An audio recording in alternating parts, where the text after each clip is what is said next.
வணக்கம். அனைவருக்கும் இனிய விநாயகர் சதுர்த்தி நல்வாழ்த்துக்கள். இன்றைக்கி நம்ம யாரை பற்றி பார்க்க போகிறோம்னா, பிளாக் ஸ்டார் சுரேஷ்குமார். எல்லாரையும் போல தான் நமக்கும் ஒரு வீடியோலாம் பார்க்க டென்ஷன் ஆகும், கடுப்பாகும். என்னடா நம்ம எப்போயாவது ஒரு ஏதாச்சும் மன ஆறுதலுக்காக ஏதாச்சும் பார்க்க வந்தோம்னா, இந்த மனுஷன் வந்து பொசுக்குன்னு வந்து டக்குன்னு ஆடிட்டு குதிச்சுட்டு நடக்கிறாரு அப்படின்ற மாதிரி டென்ஷன் ஆகும்.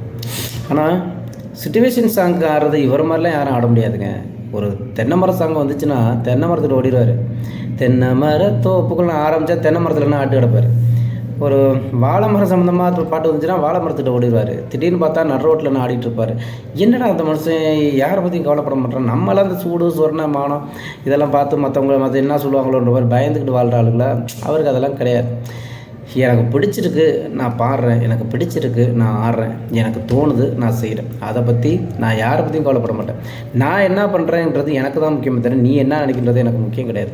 அதனால் எனக்கு என்ன தோணுதோ அதை செய்வேன். அதுன்றது ஒரு விதத்தில் தலக்கணம் அப்படின்ற மாதிரிலாம் எடுத்துக்க முடியாது. அது ஒரு தன்னம்பிக்கை. எனக்கு பிடிச்சிருக்குங்க நான் பண்ணுறேன், உங்களுக்கு பிடிக்கலையா அப்படி தள்ளி விட்டு போயிட்டே இருக்கேன். பல இன்டர்வியூவில் சொல்லியிருக்கிறார். எத்தனையோ யூடியூப் சேனல் இன்டர்வியூ பண்ணியிருக்காங்க. அங்கெல்லாம் இவர் எதை வச்சு செய்யணுன்றதுக்காக கேள்வியெல்லாம் கேட்டிருக்காங்க. அப்போயே அது மனசன் கன் மாதிரின்னு பாரு. ஆனால் சோசியல் மீடியாவில் வந்துட்டு அனுராதா ஸ்ரீராம் மேலே திட்டினார் பாருங்க. அதுக்கெல்லாம் பெரிய கட்ஸ் வேணும். எவ்வளோ செலிப்ரிட்டிஸ் இருப்பாங்க, எவ்வளோ பேர் வருவாங்க போவாங்க. இவரை மதிக்கலன்றதுக்காக இவரை போய்ட்டு ஒரு வீடியோ கொடுத்து அதை பாப்புலராக்கணும் இருப்பாங்க. ஐயோ அதெல்லாம் பெரிய கதை. இது நானும் எஜுகேஷ்னல் வீடியோன்னு ஒன்று போடுவாப்புல, செம ஒருத்துங்க. அது சூப்பராக இருக்கும். சிம்பிளாக புரிகிற மாதிரி சொல்லிடுவாப்புல. அது பெருசாக விளக்கிக்கிட்டு அதெல்லாம் ஒன்றும் பண்ண மாட்டாப்புல. பாட்டனி சுவாலஜி மேத்ஸ் எல்லாம் பார்க்கும்போது அருமையாக பண்ணுவாப்புல. ஆனால் அதுக்கு ஆப்போசிட்டாக அவரே வீடியோவும் போட்டுக்குவார்.